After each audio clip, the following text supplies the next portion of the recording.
I was just sitting here and like sometimes I just go through my Instagram feed. It's kind of like a weird way to like just, I guess, like look back and see things. And like always what gets me is my March 15th post, which is like the last day of chemo. And it's just like that whole 5 months was such a blur because like everything that I thought wasn't, and what was I didn't think was happening. So it's like a whole period of like where everything was inverted. Like when I look back at photos, I can't believe that's myself. Like I didn't see that when I looked in the mirror, and that's probably a good thing because I think that it wouldn't have been good for me to think otherwise. I remember when in February I realized that I had lost my eyebrows. And I'm sure it was a gradual thing, but like I just didn't notice it. I just knew I looked different, but couldn't put my finger on what it was. And a photo was taken of me at a birthday brunch, and I looked at it, and then that's like when it hit me. And then it started to become hard because I just wanted to be treated and like looked at as normal despite like going through that. And I knew everything, well, I hoped everything was temporary because like you just don't know anything. And I just wanted everyone to treat me like normal. I didn't want any special treatment. I just didn't. I didn't want to think about cancer or the chemo. I only wanted to think about it when I was going there and getting set up for it. I didn't want to think about it any other time. But like just looking back at those videos and photos, and I'm just really thankful and so grateful um, to be here, and thankful for everyone that was with me during it. Thankful for the lessons, all of it. It's like I always tell friends and family and really anyone, like when things don't go your way, just seek the opportunity, like whatever it is. You get fired from a job, laid off from a job, seek the opportunity, right? Wherever you are now, seek the opportunity. We are the creators, we are the architects of our life. And, you know, like I sit here and I look around and I remember my first apartment when I moved to New York. And, things always just got better, right? Even in the shitty moments, things always get better and we're always taken care of. And sometimes in the moment, it's really hard to see and believe and remember that. Um, I remember reading something. I was in like the middle of chemo, and it said to close your eyes and to imagine your future self. And in this moment, thank your future self. And then when you get into that moment, think of your other self, thanking that self. And it's just like an exercise to be able to, like, I don't know, close the timelines or bring them closer.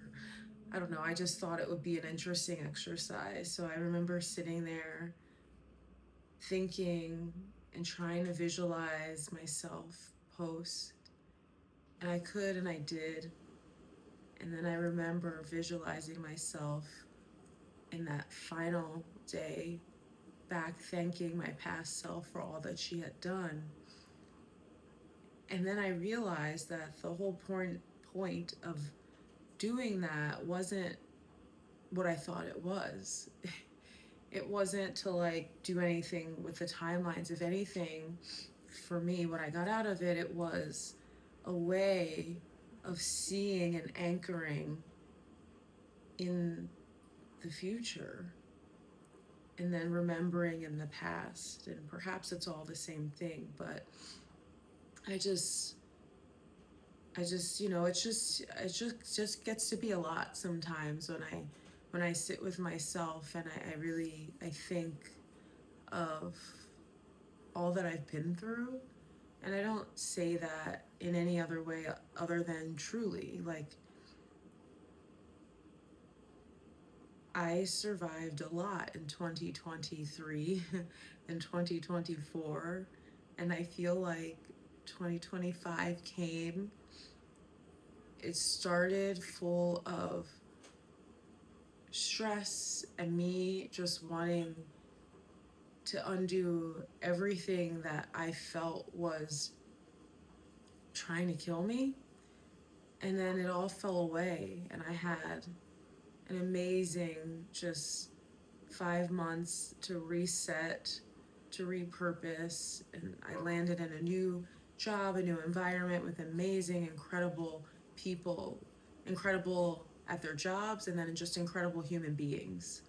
Um, there's not one day that I feel stress, which is amazing. Obviously, like, I feel deadlines and things, but I don't. It's almost like the old version of me, chemo burned away, and I don't even have the capacity to feel the angst, the stress, the anxiety, the heaviness that I used to feel.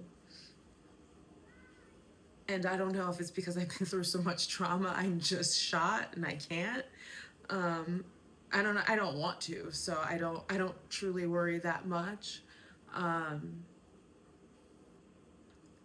but I'm just so grateful, and I just want anyone to know that's in the middle of their treatment or the beginning of their treatment that you're going to be okay. You're going to get through it, and there are going to be some small moments that suck, that are horrible. Um, that's just par for the course, and to push through and to truly lean into your support group and trust God, have faith. I did a lot of visualizations.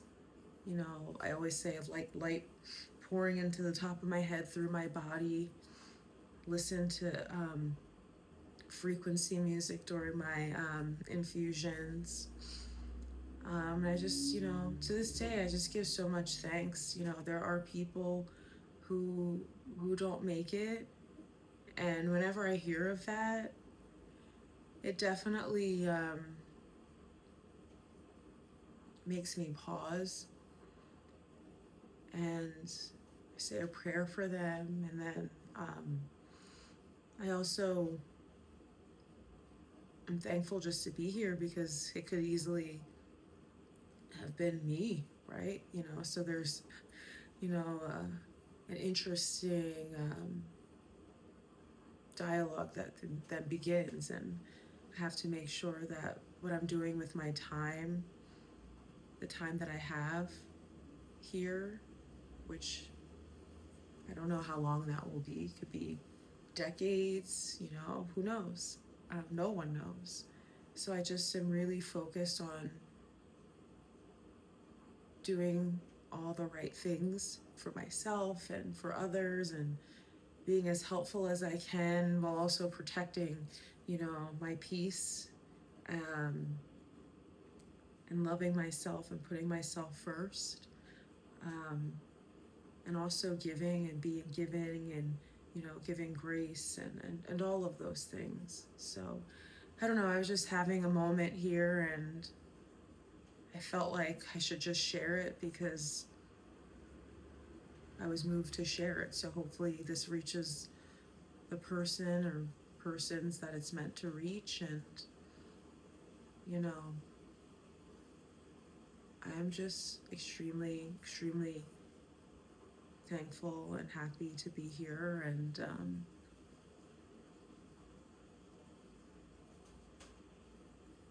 yeah, that's it.